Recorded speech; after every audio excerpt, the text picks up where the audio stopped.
ನಮಸ್ಕಾರ ಸ್ನೇಹಿತರೆ. 2026ರ ಮೊದಲ ಚಂದ್ರಗ್ರಹಣವು ಇದೇ ಮಾರ್ಚ್ ತಿಂಗಳ ಹೋಳಿ ಹುಣ್ಣಿಮೆಯ ದಿನದಂದು ಭಯಂಕರ ಚಂದ್ರಗ್ರಹಣ ಗೋಚರಿಸಲಿದೆ. ಈ ಚಂದ್ರಗ್ರಹಣದ ಪ್ರಭಾವದಿಂದ ಎಲ್ಲ ರಾಶಿಗಳ ಜನರ ಜೀವನದ ಮೇಲೆ ಶುಭ ಮತ್ತು ಅಶುಭ ಫಲಗಳು. ಇದರಲ್ಲಿ ಪ್ರಮುಖವಾಗಿ ಈ 5 ರಾಶಿಯ ಜನರಿಗೆ ಭಾರೀ ಅದೃಷ್ಟ, ಎಲ್ಲ ಕೆಲಸಗಳಿಗೂ ಕೂಡ ಯಶಸ್ಸು ಸಿಗಲಿದೆ. ಗ್ರಹಣಗಳು ಎಂದ ತಕ್ಷಣ ಹಿಂದೂ ಪಂಚಾಂಗದ ಪ್ರಕಾರ ಕೆಲವು ನಿಯಮ ಮತ್ತು ಕೆಲವು ಪದ್ಧತಿಗಳನ್ನು ಅನುಸರಿಸುವುದು ಉತ್ತಮ. ಇಲ್ಲದಿದ್ದರೆ ಜೀವನದಲ್ಲಿ ಅಶುಭ ಫಲಗಳು ಕೇಳಿ ಬರುವಂತಹ ಸಂಭವವಿದೆ. ಈ ಬಾರಿ ಗೋಚರಿಸಲಿರುವ ಚಂದ್ರಗ್ರಹಣವು ವರ್ಷದ ಮೊದಲ ಭಯಂಕರ ಚಂದ್ರಗ್ರಹಣವಾಗಿದೆ. ಈ ಗ್ರಹಣ ಗೋಚರಿಸುವ ಸಮಯದಲ್ಲಿ ಎಲ್ಲ ಸಾರ್ವಜನಿಕರು ಕೂಡ ಕೆಲವೊಂದಿಷ್ಟು ನಿಯಮಗಳನ್ನು ಪಾಲನೆ ಮಾಡುವುದು ಉತ್ತಮ. ಹಾಗಾದರೆ ಬನ್ನಿ, ಈ ಚಂದ್ರಗ್ರಹಣದ ನಿಖರ ಸಮಯ ಏನು ಮತ್ತು ಯಾವ ಯಾವ ಸ್ಥಳಗಳಲ್ಲಿ ಗ್ರಹಣ ಗೋಚರಿಸುತ್ತಿದೆ, ಅದೃಷ್ಟವಂತ ರಾಶಿಗಳು ಯಾವುವು ಎಂಬುದರ ಕುರಿತು ಕಂಪ್ಲೀಟ್ ಡೀಟೇಲ್ಸ್ ಈ ವಿಡಿಯೋದಲ್ಲಿ ನೋಡೋಣ. ಆಕಾಶದಲ್ಲಿ ಮತ್ತೊಂದು ಅಪರೂಪದ ವಿದ್ಯಮಾನಕ್ಕೆ ಕ್ಷಣಗಣನೆ ಆರಂಭವಾಗಿದೆ. 2026ರ ಮಾರ್ಚ್ 3ರಂದು ವಿಶ್ವದಾದ್ಯಂತ ಕೌತುಕ ಮೂಡಿಸಲಿರುವ ಪೂರ್ಣ ಚಂದ್ರಗ್ರಹಣ ಸಂಭವಿಸಲಿದ್ದು, ಈ ವೇಳೆ ಚಂದ್ರನು ಸಂಪೂರ್ಣ ಕೆಂಪು ಬಣ್ಣಕ್ಕೆ ಅಂದರೆ ರಕ್ತವರ್ಣಕ್ಕೆ ತಿರುಗಲಿದ್ದಾನೆ. ಖಗೋಳ ಆಸಕ್ತರು ಹಾಗೂ ಧಾರ್ಮಿಕ ವಿಶ್ವಾಸಿಗಳು ಈ ಬ್ಲಡ್ ಮೂನ್ ವೀಕ್ಷಿಸಲು ಕಾತರದಿಂದ ಕಾಯುತ್ತಿದ್ದಾರೆ. ಈ ಗ್ರಹಣದ ಸಮಯ ಪಂಚಾಂಗದ ಪ್ರಕಾರ ಗ್ರಹಣ ಆರಂಭ ಮಧ್ಯಾಹ್ನ 3:20ಕ್ಕೆ, ಗ್ರಹಣ ಅಂತ್ಯ ಸಂಜೆ 6:47ಕ್ಕೆ. ಇದು ಭಾರತದಲ್ಲಿ ಭಾಗಶಃ ಗೋಚರಿಸಲಿದೆ. ಸೂತಕ ಕಾಲವು ಅನ್ವಯವಾಗುತ್ತದೆ. ಧಾರ್ಮಿಕ ಆಚರಣೆಗಳು ಮತ್ತು ಮಹತ್ವ. ಭಾರತೀಯ ಸನಾತನ ಧರ್ಮದಲ್ಲಿ ಚಂದ್ರಗ್ರಹಣಕ್ಕೆ ವಿಶೇಷ ಪವಿತ್ರವಾದ ಸ್ಥಾನವಿದೆ. ಗ್ರಹಣ ಕಾಲದಲ್ಲಿ ಕೆಲವು ನಿಯಮಗಳನ್ನು ಪಾಲಿಸುವುದು ಶ್ರೇಯಸ್ಕರ ಎಂಬ ನಂಬಿಕೆ ಇದೆ. ದಾನ ಧರ್ಮ. ಗ್ರಹಣದ ಸಮಯದಲ್ಲಿ ಮತ್ತು ಮೋಕ್ಷದ ನಂತರ ಮಾಡುವ ದಾನಕ್ಕೆ 100 ಮಡಿ ಪುಣ್ಯ ಲಭಿಸುತ್ತದೆ ಎಂಬ ಪ್ರತೀತಿ ಇದೆ. ಸ್ನಾನ ಮತ್ತು ಜಪ. ಗ್ರಹಣ ಸ್ಪರ್ಶಿಸಿದಾಗ ಮತ್ತು ಬಿಟ್ಟ ನಂತರ ನದಿ ಅಥವಾ ಮನೆಯಲ್ಲಿ ತಲೆಸ್ನಾನ ಮಾಡುವುದು ಶುಭ. ಈ ಅವಧಿಯಲ್ಲಿ ಇಷ್ಟ ದೈವದ ಮಂತ್ರಗಳನ್ನು ಪಠಿಸುವುದರಿಂದ ಸಕಾರಾತ್ಮಕ ಶಕ್ತಿ ವೃದ್ಧಿಯಾಗುತ್ತದೆ.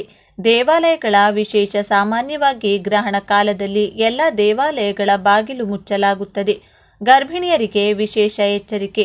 ಜ್ಯೋತಿಷ್ಯ ಶಾಸ್ತ್ರದ ಪ್ರಕಾರ ಗ್ರಹಣದ ಋಣಾತ್ಮಕ ಕಿರಣಗಳು ಭ್ರೂಣದ ಮೇಲೆ ಪರಿಣಾಮ ಬೀರಬಹುದು ಎಂಬ ಆತಂಕವಿರುವುದರಿಂದ ಗರ್ಭಿಣಿಯರಿಗೆ ಕೆಲವು ಕಟ್ಟುನಿಟ್ಟಿನ ಸೂಚನೆಗಳನ್ನು ನೀಡಲಾಗುತ್ತದೆ. ಮನೆಯಿಂದ ಹೊರಬರಬೇಡಿ. ಗ್ರಹಣದ ಅವಧಿಯಲ್ಲಿ ಮನೆಯೊಳಗೆ ಇರುವುದು ಸುರಕ್ಷಿತ. ಚೂಪಾದ ವಸ್ತುಗಳ ಬಳಕೆ ಬೇಡ. ತರಕಾರಿ ಕತ್ತರಿಸುವುದು, ಬಟ್ಟೆ ಹೊಲಿಯುವುದು ಅಥವಾ ಕತ್ತರಿ ಚಾಕುಗಳಂಥ ಚೂಪಾದ ಸಾಧನಗಳನ್ನು ಬಳಸಬಾರದು. ಇದು ಭ್ರೂಣದ ದೈಹಿಕ ದೋಷಕ್ಕೆ ಕಾರಣವಾಗಬಹುದು ಎಂಬ ನಂಬಿಕೆ ಇದೆ. ಮಂತ್ರಪಠಣ. ನಕಾರಾತ್ಮಕ ಶಕ್ತಿ ತಡೆಯಲು ನಾಲಿಗೆಯ ಮೇಲೆ ತುಳಸಿ ಎಲೆ ಇಟ್ಟುಕೊಂಡು ಹನುಮಾನ್ ಚಾಲಿಸ ಅಥವಾ ದುರ್ಗಾಸ್ತುತಿ ಪಠಿಸುವುದು ಉತ್ತಮ. ಸ್ನಾನದ ನಿಯಮ. ಗ್ರಹಣ ಮುಗಿದ ನಂತರ ಪವಿತ್ರ ನೀರಿನಲ್ಲಿ ಸ್ನಾನ ಮಾಡುವುದು ಅತ್ಯಗತ್ಯ. ರಾಶಿ ಚಕ್ರಗಳ ಮೇಲೆ ಪ್ರಭಾವ. ಈ ಬಾರಿಯ ಚಂದ್ರಗ್ರಹಣವು ಸಿಂಹ ರಾಶಿಯಲ್ಲಿ ಸಂಭವಿಸಲಿದ್ದು, ಅಲ್ಲಿ ಈಗಾಗಲೇ ಕೇತು ಗ್ರಹದ ಉಪಸ್ಥಿತಿ ಇರಲಿದೆ. ಚಂದ್ರ ಮತ್ತು ಕೇತುವಿನ ಈ ಸಂಯೋಗವು ಕೆಲವು ರಾಶಿಗಳ ಮೇಲೆ ನಕಾರಾತ್ಮಕ ಪರಿಣಾಮ ಬೀರಬಹುದು. ವಿಶೇಷವಾಗಿ ವೃಷಭ ರಾಶಿಯವರು ಆರೋಗ್ಯ ಮತ್ತು ಹಣಕಾಸಿನ ವಿಷಯದಲ್ಲಿ ಹೆಚ್ಚಿನ ಜಾಗೃತೆ ವಹಿಸಬೇಕೆಂದು ಜ್ಯೋತಿಷಿಗಳು ಎಚ್ಚರಿಸಿದ್ದಾರೆ. ಅದೇ ರೀತಿ ಈ ಚಂದ್ರಗ್ರಹಣವು 12 ರಾಶಿಯವರ ಮೇಲೆ ವಿಭಿನ್ನವಾದ ಪರಿಣಾಮ ಬೀರಲಿದೆ. ಹೀಗಾಗಿ ಯಾವ ರಾಶಿಗೆ ಶುಭ? ಈ ವರ್ಷದ ಫಾಲ್ಗುಣ ಮಾಸದ ಹುಣ್ಣಿಮೆಯು ಚಂದ್ರಗ್ರಹಣದೊಂದಿಗೆ ಹೊಂದಿಕೆಯಾಗುವುದರಿಂದ ಅದನ್ನು ಬಹಳ ವಿಶೇಷವೆಂದು ಪರಿಗಣಿಸಲಾಗುತ್ತದೆ. ವರ್ಷದ ಮೊದಲ ಪೂರ್ಣ ಚಂದ್ರಗ್ರಹಣವು ಹೋಳಿ ಹಬ್ಬದ ದಿನವಾದ ಫಾಲ್ಗುಣಿ ಹುಣ್ಣಿಮೆಯ ಶುಭ ಸಂದರ್ಭದಲ್ಲಿ ಸಂಭವಿಸಲಿದೆ. ಈ ಚಂದ್ರಗ್ರಹಣವು ಮಾರ್ಚ್ 3ರಂದು ಕುಂಭ ರಾಶಿಯಲ್ಲಿ ಕೊನೆಗೊಳ್ಳುತ್ತದೆ. ಫಾಲ್ಗುಣ ಮಾಸದ ಹುಣ್ಣಿಮೆಯ ಮೇಲೆ ಗ್ರಹಣದ ಪರಿಣಾಮವು ಧಾರ್ಮಿಕ ಆಚರಣೆಗಳು ಮತ್ತು ಸಂಪ್ರದಾಯಗಳಲ್ಲಿ ಕೆಲವು ಬದಲಾವಣೆಗಳಿಗೆ ಕಾರಣವಾಗಬಹುದು. ಈ ಚಂದ್ರಗ್ರಹಣದ ಪರಿಣಾಮಗಳು ಅನೇಕ ಜನರಿಗೆ ವೃತ್ತಿ ಮತ್ತು ವ್ಯವಹಾರದಲ್ಲಿ ಪ್ರಗತಿಗೆ ಕಾರಣವಾಗಬಹುದು. ಮಾನಸಿಕ ಸ್ಥಿತಿಯಲ್ಲಿ ಸಕಾರಾತ್ಮಕ ಬದಲಾವಣೆಗಳು ಮತ್ತು ಸಂತೋಷದ ಮನಸ್ಸಿನಲ್ಲಿ ಕಂಡುಬರುವುದು. ಇದಲ್ಲದೆ ಈ ಸಮಯದಲ್ಲಿ ಕೆಲವು ರಾಶಿಚಕ್ರ ಚಿಹ್ನೆಗಳ ಅದೃಷ್ಟವು ಹೊಳೆಯಬಹುದು. ಅವರ ಜೀವನದಲ್ಲಿ ಸಂತೋಷ, ಸಮೃದ್ಧಿ ಮತ್ತು ಹೆಚ್ಚಿನ ಅವಕಾಶಗಳನ್ನು ತರಬಹುದು. ಈ ಚಂದ್ರಗ್ರಹಣದ ಸಮಯದಲ್ಲಿ 12 ರಾಶಿಯವರ ಮೇಲೆ ಯಾವ ರೀತಿ ಪರಿಣಾಮ ಬೀರಲಿದೆ? ಮೇಷರಾಶಿ. ಚಂದ್ರಗ್ರಹಣದ ಪರಿಣಾಮವು ಮೇಷರಾಶಿಯವರ ಮೇಲೆ ಭಾವನಾತ್ಮಕ ಏರಿಳಿತಗಳು ಹೆಚ್ಚಾಗಬಹುದು. ಪ್ರೇಮ ಜೀವನ, ಮಕ್ಕಳು, ಸೃಜನಶೀಲತೆ ಮತ್ತು ಗೌರವಕ್ಕೆ ಸಂಬಂಧಿಸಿದ ವಿಷಯಗಳಲ್ಲಿ ಭಾವನಾತ್ಮಕ ಅಶಾಂತಿಯನ್ನು ಉಂಟು ಮಾಡಬಹುದು. ಆತುರದ ನಿರ್ಧಾರಗಳನ್ನು ತಪ್ಪಿಸಿ ಸ್ನೇಹಿತರು ಮತ್ತು ನೆಟ್ವರ್ಕಿಂಗ್ನೊಂದಿಗೆ ವ್ಯವಹರಿಸುವುದರೊಂದಿಗೆ ಜಾಗರೂಕರಾಗಿರಿ. ಅಹಂಕಾರಕ್ಕೆ ಸಂಬಂಧಿಸಿದ ಸಮಸ್ಯೆಗಳು ಉದ್ಭವಿಸಬಹುದು. ಇದು ನಿಮ್ಮ ಸಂಬಂಧಗಳಲ್ಲಿ ಸಂಘರ್ಷವನ್ನು ಉಂಟು ಮಾಡಬಹುದು. ಆತುರದಿಂದ ತೆಗೆದುಕೊಂಡ ನಿರ್ಧಾರಗಳು ನಂತರ ವಿಷಾದಕ್ಕೆ ಕಾರಣವಾಗಬಹುದು. ಆದ್ದರಿಂದ ಭಾವನೆಗಳ ಮೇಲೆ ನಿಯಂತ್ರಣವನ್ನು ಕಾಯ್ದುಕೊಳ್ಳುವುದು ಅಗತ್ಯವಾಗಿರುತ್ತದೆ. ಏನು ಮಾಡಬೇಕು? ಈ ಸಮಯದಲ್ಲಿ ಗಾಯತ್ರಿ ಮಂತ್ರ ಅಥವಾ ಓಂ ನಮಃ ಶಿವಾಯ ಜಪಿಸಿ. ಭಾವನಾತ್ಮಕವಾಗಿ ನಿಮ್ಮನ್ನು ದೂರವಿಟ್ಟುಕೊಂಡು ಬರವಣಿಗೆ, ಪ್ರಾರ್ಥನೆ ಅಥವಾ ಆಧ್ಯಾತ್ಮಿಕ ಅಭ್ಯಾಸದ ಮೂಲಕ ಆಂತರಿಕ ಶುದ್ಧೀಕರಣದತ್ತ ಗಮನ ಹರಿಸಿ. ಏನು ಮಾಡಬಾರದು? ಆತುರದ ನಿರ್ಧಾರಗಳನ್ನು ತೆಗೆದುಕೊಳ್ಳಬೇಡಿ ಮತ್ತು ಪ್ರೇಮ ಸಂಬಂಧಗಳಲ್ಲಿ ಘರ್ಷಣೆಗಳನ್ನು ತಪ್ಪಿಸಿ. ಗ್ರಹಣದ ಸಮಯದಲ್ಲಿ ಆಹಾರವನ್ನು ಸೇವಿಸಬೇಡಿ. ಪರಿಹಾರ: ಗ್ರಹಣದ ನಂತರ ಶುಕ್ರವಾರ ಲಕ್ಷ್ಮೀ ದೇವಿಗೆ ಬಿಳಿ ಸಿಹಿ ತಿಂಡಿಗಳನ್ನು ಅರ್ಪಿಸಿ. ವೃಷಭ ರಾಶಿ. ವೃಷಭ ರಾಶಿಯವರಿಗೆ ಈ ಚಂದ್ರಗ್ರಹಣವು ಕುಟುಂಬ, ಪರಿಸರ, ಗೃಹಜೀವನ ಮತ್ತು ಆಂತರಿಕ ಮಾನಸಿಕ ಶಾಂತಿಯ ಮೇಲೆ ಪರಿಣಾಮ ಬೀರಬಹುದು. ಹಳೆಯ ಕೌಟುಂಬಿಕ ಸಮಸ್ಯೆಗಳು ಮತ್ತೆ ತಲೆದೋರಬಹುದು. ಇದು ಮನಸ್ಸಿನಲ್ಲಿ ಅತೃಪ್ತಿ ಅಥವಾ ಅಭದ್ರತೆಯ ಭಾವನೆಗಳನ್ನು ಹೆಚ್ಚಿಸುತ್ತದೆ. ತಾಯಿ ಅಥವಾ ಮನೆಗೆ ಸಂಬಂಧಿಸಿದ ವಿಷಯಗಳಲ್ಲಿ ಭಾವನಾತ್ಮಕ ಅಂತರವನ್ನು ಅನುಭವಿಸಬಹುದು. ವೃತ್ತಿ ಮತ್ತು ಖ್ಯಾತಿಯಲ್ಲಿ ಹಠಾತ್ ಬದಲಾವಣೆಗಳು ಸಾಧ್ಯ. ಹಿರಿಯರೊಂದಿಗೆ ಭಿನ್ನಾಭಿಪ್ರಾಯಗಳನ್ನು ತಪ್ಪಿಸಿ ಮತ್ತು ತಾಳ್ಮೆಯಿಂದಿರಿ. ಏನು ಮಾಡಬೇಕು? ಮಾನಸಿಕ ಸ್ಥಿರತೆಗಾಗಿ ಧ್ಯಾನ ಮಾಡಿ ಮತ್ತು ಮಂತ್ರಗಳನ್ನು ಪಠಿಸಿ ಮತ್ತು ಮನೆಯಲ್ಲಿ ಶಾಂತಿಯುತ ವಾತಾವರಣವನ್ನು ಕಾಪಾಡಿಕೊಳ್ಳಿ. ಏನು ಮಾಡಬಾರದು? ಆಸ್ತಿ ವಿವಾದಗಳಲ್ಲಿ ಭಾಗಿಯಾಗಬೇಡಿ ಮತ್ತು ಮನೆಯಲ್ಲಿ ಕಠಿಣ ಪದಗಳನ್ನು ಬಳಸಬೇಡಿ. ಪರಿಹಾರ: ಸೋಮವಾರ ಹಾಲು ಅಥವಾ ಅನ್ನದಾನ ಮಾಡಿ ಮತ್ತು ಚಂದ್ರ ಮಂತ್ರವನ್ನು ಪಠಿಸಿ. ಓಂ ಸೋಮ ಸೋಮಾಯ ನಮಃ. ಮಿಥುನ ರಾಶಿ. ಮಿಥುನ ರಾಶಿಯವರಿಗೆ ಈ 2026ರ ಗ್ರಹಣವು ಸಂವಹನ, ಚಿಂತನೆ ಮತ್ತು ನಿರ್ಧಾರ ತೆಗೆದುಕೊಳ್ಳುವ ಸಾಮರ್ಥ್ಯದ ಮೇಲೆ ಪರಿಣಾಮ ಬೀರಬಹುದು. ಯಾವುದೋ ಒಂದು ವಿಷಯದ ಬಗ್ಗೆ ತಪ್ಪು ತಿಳುವಳಿಕೆ ಅಥವಾ ಅಪೂರ್ಣ ಮಾಹಿತಿಯಿಂದಾಗಿ ಒತ್ತಡ ಉಂಟಾಗಬಹುದು. ಒಡಹುಟ್ಟಿದವರು ಅಥವಾ ಆಪ್ತರೊಂದಿಗೆ ವಿಚಾರಗಳ ಘರ್ಷಣೆ ಸಾಧ್ಯ. ಆದ್ದರಿಂದ ಮಾತನಾಡುವ ಮೊದಲು ಪದಗಳನ್ನು ಎಚ್ಚರಿಕೆಯಿಂದ ಆರಿಸಿ. ಏನು ಮಾಡಬೇಕು? ಗ್ರಹಣದ ಸಮಯದಲ್ಲಿ ಮೌನವನ್ನು ಕಾಪಾಡಿಕೊಳ್ಳಿ ಮತ್ತು ಗ್ರಹಣದ ನಂತರ ನಿಮ್ಮ ಆಲೋಚನೆಗಳನ್ನು ಬರೆಯುವ ಮೂಲಕ ಸ್ಪಷ್ಟತೆಯನ್ನು ಪಡೆಯಿರಿ. ಏನು ಮಾಡಬಾರದು? ವಾದಗಳು, ಗಾಸಿಪ್ ಮತ್ತು ಯಾವುದೇ ಪ್ರಮುಖ ದಾಖಲೆಗಳಿಗೆ ಸಹಿ ಮಾಡುವುದನ್ನು ತಪ್ಪಿಸಿ. ಪರಿಹಾರ: ಓಂ ಬ್ರಹ್ಮ ಬ್ರಹ್ಮಸ್ವ ಬುಧಾಯ ನಮಃ ಎಂಬ ಬುಧಬೀಜ ಮಂತ್ರವನ್ನು ಪಠಿಸಿ ಮತ್ತು ಹಸಿರು ಪದಾರ್ಥಗಳನ್ನು ತಿನ್ನಬೇಡಿ. ಕಟಕ ರಾಶಿ. ಕರ್ಕಾಟಕ ರಾಶಿಯವರು ಚಂದ್ರನಿಂದ ಆಳಲ್ಪಡುತ್ತಾರೆ. ಆದ್ದರಿಂದ ಈ ರಾಶಿಯಲ್ಲಿ ಜನಿಸಿದವರು ಚಂದ್ರಗ್ರಹಣದ ಪರಿಣಾಮಗಳನ್ನು ಹೆಚ್ಚು ಬಲವಾಗಿ ಅನುಭವಿಸಬಹುದು.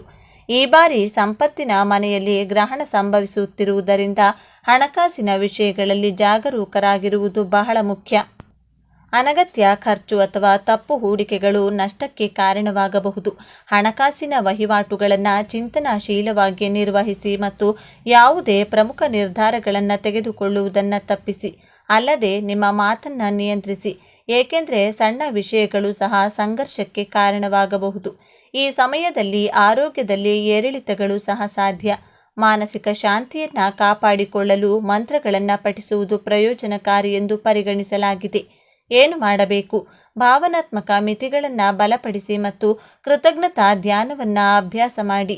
ಏನು ಮಾಡಬಾರದು? ಹಣಕಾಸಿನ ನಿರ್ಧಾರಗಳನ್ನು ತೆಗೆದುಕೊಳ್ಳುವುದನ್ನು ತಪ್ಪಿಸಿ ಮತ್ತು ಭಾವನಾತ್ಮಕ ಅವಲಂಬನೆಯನ್ನು ಹೆಚ್ಚಿಸಬೇಡಿ. ಪರಿಹಾರ: ಗ್ರಹಣದ ನಂತರ ಸತತ 7 ದಿನಗಳ ಕಾಲ ರಾತ್ರಿ ಚಂದ್ರನಿಗೆ ನೀರನ್ನು ಅರ್ಪಿಸಿ. ಸಿಂಹರಾಶಿ.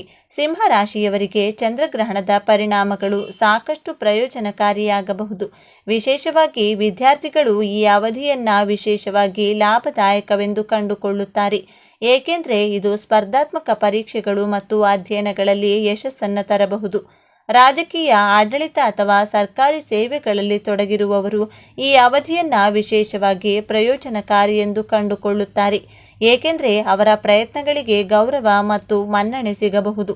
ಈ ಸಮಯದಲ್ಲಿ ನಿರುದ್ಯೋಗಿ ವ್ಯಕ್ತಿಗಳು ಉದ್ಯೋಗವನ್ನು ಕಂಡುಕೊಳ್ಳುವ ಸಾಧ್ಯತೆ ಇದೆ.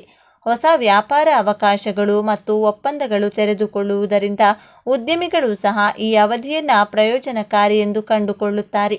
ಒಟ್ಟಾರೆಯಾಗಿ ತಾಳ್ಮೆ, ಕಠಿಣ ಪರಿಶ್ರಮ ಮತ್ತು ಸರಿಯಾದ ಯೋಜನೆಯೊಂದಿಗೆ ಸಿಂಹರಾಶಿಯವರು ತಮ್ಮ ಆರ್ಥಿಕ ಮತ್ತು ವೃತ್ತಿಪರ ವಿಷಯಗಳಲ್ಲಿ ಉತ್ತಮ ಫಲಿತಾಂಶಗಳನ್ನು ಸಾಧಿಸಬಹುದು. ಏನು ಮಾಡಬೇಕು? ಅಹಂಕಾರವನ್ನು ಬಿಟ್ಟು ಬಿಡಿ, ಆಳವಾದ ಧ್ಯಾನದಲ್ಲಿ ಕುಳಿತುಕೊಳ್ಳಿ ಮತ್ತು ಮಹಾಮೃತ್ಯುಂಜಯ ಮಂತ್ರವನ್ನು ಜಪಿಸಿ ಅಥವಾ ವರ್ಧಿತ ಆಧ್ಯಾತ್ಮಿಕ ಚಿಕಿತ್ಸೆ ಮತ್ತು ದೈವಿಕ ಆಶೀರ್ವಾದಕ್ಕಾಗಿ ಮಹಾಮೃತ್ಯುಂಜಯ ಪೂಜೆಯನ್ನು ಕಾಯ್ದಿರಿಸುವುದನ್ನು ನೀವು ಪರಿಗಣಿಸಬಹುದು. ಏನು ಮಾಡಬಾರದು? ಪ್ರಾಬಲ್ಯ, ದುರಹಂಕಾರ ಅಥವಾ ನಿಯಂತ್ರಣ ಪ್ರವೃತ್ತಿಗಳನ್ನು ತಪ್ಪಿಸಿ ಮತ್ತು ಸಾರ್ವಜನಿಕ ವಿವಾದಗಳಲ್ಲಿ ತೊಡಗಬೇಡಿ. ಅಲ್ಲದೆ ನಿಮ್ಮ ಕೂದಲು ಅಥವಾ ಗಡ್ಡವನ್ನು ಕತ್ತರಿಸಬೇಡಿ. ಪರಿಹಾರ: ಗೋಧಿ, ಬೆಲ್ಲ ಅಥವಾ ತಾಮ್ರವನ್ನು ದಾನ ಮಾಡಿ ಮತ್ತು ಶಿವಲಿಂಗಕ್ಕೆ ಹಾಲು ಅರ್ಪಿಸಿ. ಕನ್ಯಾ ರಾಶಿ. ಕನ್ಯಾ ರಾಶಿಯವರಿಗೆ ಈ ಚಂದ್ರಗ್ರಹಣವು 12ನೇ ಮನೆಯ ಮೇಲೆ ಪರಿಣಾಮ ಬೀರುತ್ತದೆ. ಇದನ್ನು ಖರ್ಚು, ನಷ್ಟ ಮತ್ತು ಏಕಾಂತತೆಯ ಮುನ್ನೆ ಎಂದು ಪರಿಗಣಿಸಲಾಗುತ್ತದೆ. ಆದ್ದರಿಂದ ಈ ರಾಶಿಯ ಅಡಿಯಲ್ಲಿ ಜನಿಸಿದವರು ಕೆಲವು ಸವಾಲುಗಳನ್ನು ಎದುರಿಸಬಹುದು. ಅನಿರೀಕ್ಷಿತ ನಷ್ಟಗಳು ಅಥವಾ ಅಪಘಾತಗಳನ್ನು ತಪ್ಪಿಸಲು ನೀವು ಜಾಗರೂಕರಾಗಿರುವುದು ಮುಖ್ಯ. ನಿಮ್ಮ ಆರೋಗ್ಯವನ್ನು ನಿರ್ಲಕ್ಷಿಸುವುದನ್ನು ತಪ್ಪಿಸಿ ಮತ್ತು ನಿಯಮಿತ ತಪಾಸಣೆ ಮತ್ತು ಮುನ್ನೆಚ್ಚರಿಕೆಗಳನ್ನು ತೆಗೆದುಕೊಳ್ಳಿ. ನೀವು ಕೆಲಸದಲ್ಲಿಯೂ ಜಾಗರೂಕರಾಗಿರಬೇಕು, ವಿಶೇಷವಾಗಿ ಕಚೇರಿ, ರಾಜಕೀಯದಿಂದ ದೂರವಿರಬೇಕು. ಈ ಸಮಯದಲ್ಲಿ ಶಿವನನ್ನು ಪೂಜಿಸುವುದು ಮತ್ತು ಧ್ಯಾನ ಮಾಡುವುದು ಮಾನಸಿಕ ಸಮತೋಲನವನ್ನು ಕಾಪಾಡಿಕೊಳ್ಳಲು ಸಹಾಯ ಮಾಡುತ್ತದೆ. ಏನು ಮಾಡಬೇಕು? ವಿಶ್ರಾಂತಿ, ಪ್ರಾರ್ಥನೆ ಮತ್ತು ಮಂತ್ರಗಳನ್ನು ಪಠಿಸಿ ಮತ್ತು ಆಧ್ಯಾತ್ಮಿಕ ಶುಚಿತ್ವವನ್ನು ಕಾಪಾಡಿಕೊಳ್ಳಿ. ಏನು ಮಾಡಬಾರದು? ಅತಿಯಾದ ಆಲೋಚನೆ ಮತ್ತು ಅನಗತ್ಯವಾಗಿ ಎಚ್ಚರವಾಗಿರುವುದನ್ನು ತಪ್ಪಿಸಿ.